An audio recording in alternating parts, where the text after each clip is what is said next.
Ikaw, Congressman Abante, para kang hipon. Bakit ko sinabi utang hipon? Kasi ang hipon, naghalo ang utak pati tae. Hindi niya napaghihiwalay ang tama't mali. Akalanin mo, binabaha ang Luzon. Ang palpak na flood control ay nasa Luzon. Ang iniimbestigahan niya, nasa Davao. Gago! Claire Castro, wag kang magpabububuhan. Pilipinas? Yes, of course. Kailangan natin gayahin yung mga Indonesia. Kasi ang mga Indonesian, mga warriors people. Habang ang mga Pilipino naman, mga keyboard warriors.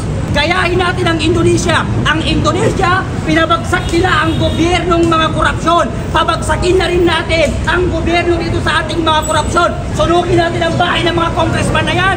Hindi ako matatakot kahit mamatay ko ngayon. Yan, sinisimula Hindi ako matatakot na mamatay. Hindi ko pagsisisihan na nagsasalita ako ng katotohanan laban sa mga politikong buhaya na yan. Si Jella Alonte, hindi na nahiya na mag-post po sa Instagram na wala daw siyang utang na loob sa mga Pilipino. Puta! Ang mga anak ng kontraktor na hindi nahihiya kumain sa kabanang bayan. Ilan yung lahat? At yung abogado ni Diskaya mukhang tangay. Kaya mas pipiliin ko si Alice Go kesa kay Sara Diskaya. Si Sara Diskaya, Pilipino, pero walang pagmamahal sa Pilipino. Si Alice Go, Chinese, pero may pagmamahal sa Pilipino.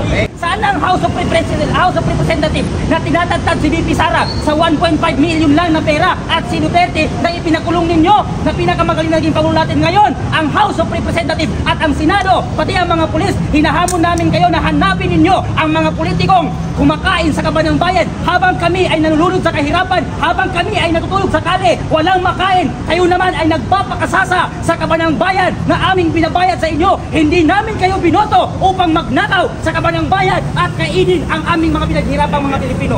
Yan ang pinakamalaking investigasyon para mahanap at kung sino ang mga nagdako ng kaban ng bayan.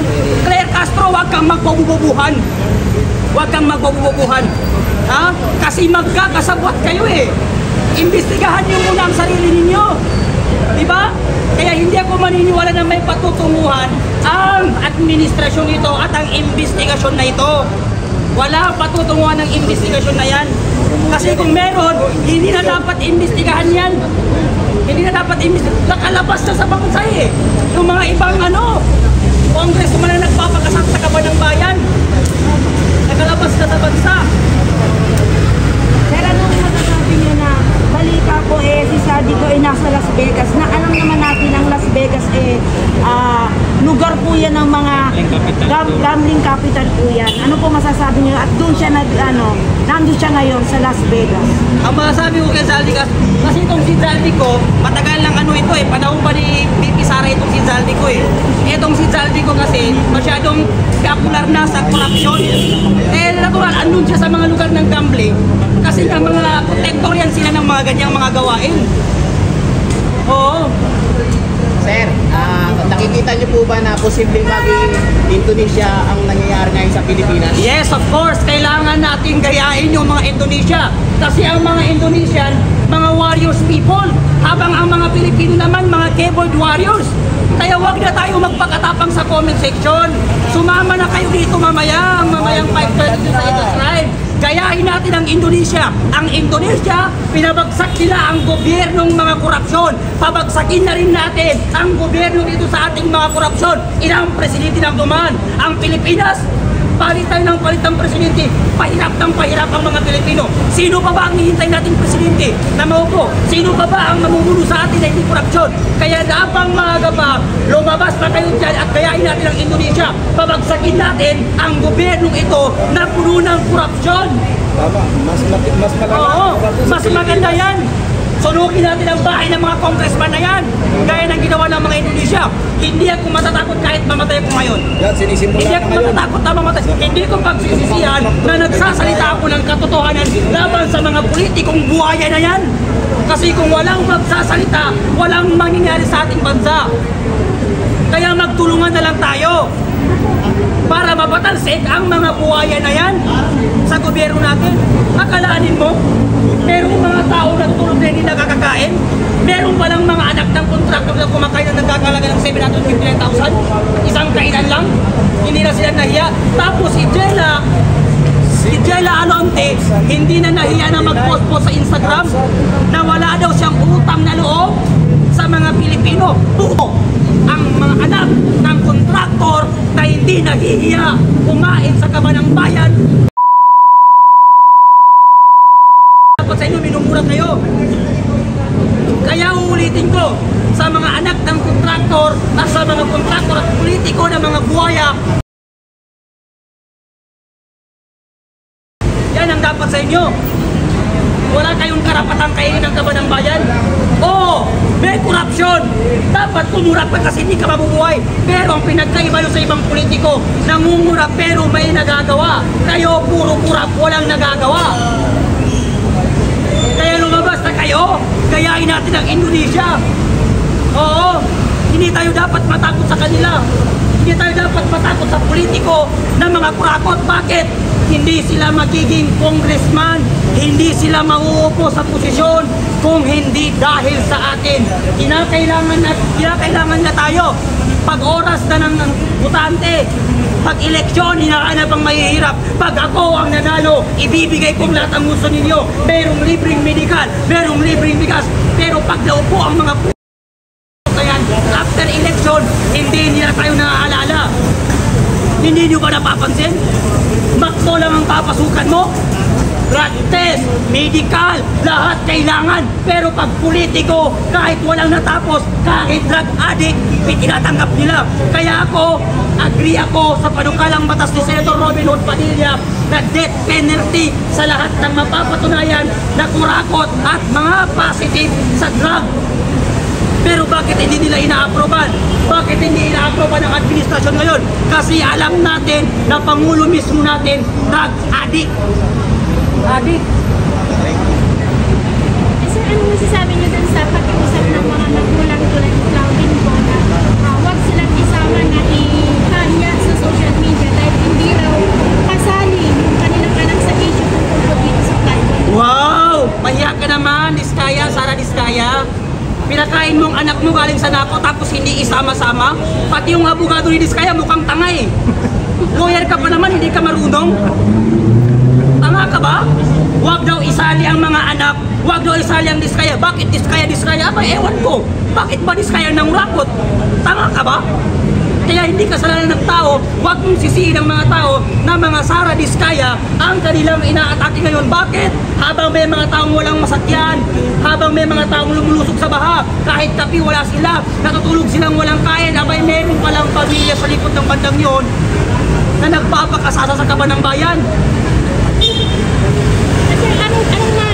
Ito na lang, mensahe po kay Sara Diskaya dahil ayon po sa isang vlog, ay namataan na po siya na nasa Hanoi sa Vietnam. Oh.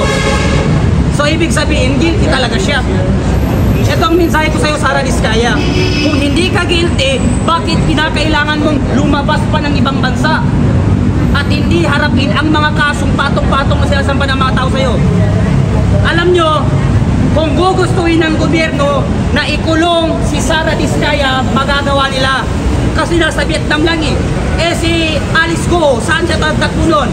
Hinabol pa rin siya. Kung papipiliin ako kay Sara Diskaya, pati kay Alice Go na Chinese, mas pipiliin ko si Alice Go. Bakit? Si Alice Go, sa kanyang nasasakupan, marami siyang natulungan, nagpatayo ng eskwelahan, namimigay ng ayuda. Si Sara Diskaya, nangungurakot ang kabanang bayan. Sila lang nagpapakasarap, habang ang mga taong bayan, nagugutom. Kaya mas pipiliin ko si Alice Go kesa kay Sara Diskaya. Si Sara Diskaya, Pilipino, pero walang pagmamahal sa Pilipino. Si Alice Go, Chinese, pero may pagmamahal sa Pilipino. Sir, puro mo, do you believe na si Saldi po ay totoong may sakit na nagpapagamot niya sa... Ay, hindi ako maniniwala si Saldi ko ay walang sakit. Pag ang isang politiko, isang kurakot, lumabas ng bansa at sinabi niya nagpapagamot siya dahil meron siyang sakit, ibig sabihin niya, guilty yan talaga na magnanakaw. Kaya ng mga naunang politiko, pag naririnig nilang meron silang kaso, yung iba, nilalagyan ng tepang liig. Sasabihin nila na balian ng buto. Ganun din si Saldi ko. Para-paraan lang niya yan para makatakas. Sir, naniniwala ka ba na dapat na nating kunin ang lahat ng mga ninakaw ng mga pamilyang sakto sa Yes, of course. Kailangan nating bawiin ang lahat ng kayamanan ng kabanang bayan na ninakaw at kinain ng mga politiko at ng mga kontraktor na yan. Karapatan nating hungkatin yan. Karapatan nating imbestigahan yan. Karapatan nating hanapin kung saan napunta as a taxpayer na tayo nagbabayad ng buwis at kinakain lamang nila. Kaya dapat nating bawiin ang lahat ng mga ninakaw nila. Kailangan maibalik yan sa kaban ng bayan. Yan ang dapat nating gawin. Sir, ano naman masasabi mo kay Benny Abante? Okay, ito ang mensahe ko sa son of appointed son of Comelec. Ikaw, Congressman Abante, para kang hipon. Utak hipon, si Congressman Abante, utak hipon. Bakit ko sinabing utak hipon? Kasi ang hipon, naghalo ang utak pati tae. Hindi niya napaghihiwalay ang tama't mali. Akalanin mo, binabaha ang Luzon. Ang palpak na flood control ay nasa Luzon.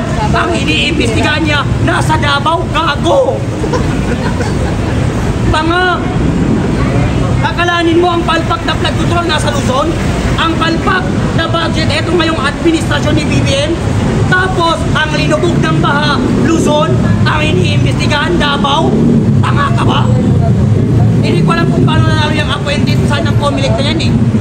Hindi naman binoto ng tao, pero naupo. Ayan, Nakakahiya. Oo. Kaya namin sa'yo kay Abante. Utak hipon. Nagalo ang tae, pati utak. Hindi na kayong pag-iwalayin ang tama't mali. Yun lang. Sir, opinion mo na ayaw nang ipatawag si Magalang doon sa Sino? ayaw nang ipatawag si Mayor Magalang. Abante. Ayaw nang ipatawag. Ayaw. Bakit kaya ayaw nang ipatawag? Kasi marami daw silang ginagawa pa. Wow! Abante, wag kang tuwag! Nung mga vlogger ng TDS, pinatawag mo eh. Sabi mo ayaw mo ng fake news. Tanga ka ba? Eh yung mga loyalistang fake news, hindi mo pinapatawag. Pero pag DDS, ino-contempt nyo. Ngayon, imbestigahan yung sarili nyo at i-contempt ninyo ang mga sarili nyo. Bakit? Para kayong mga drug addict, mga kurakot. Ba't hindi papatawag? Marami daw siyang trabaho. Samantalang pag DDS vlogger, nag-post lang. Kahit nag-comment lang, pinapatawag. Ayaw daw ng fake news. Samantalang siya mismo, fake news. Yan ang dapat natin gawin. Huwag tayong magpapatakot sa kanila. Oo.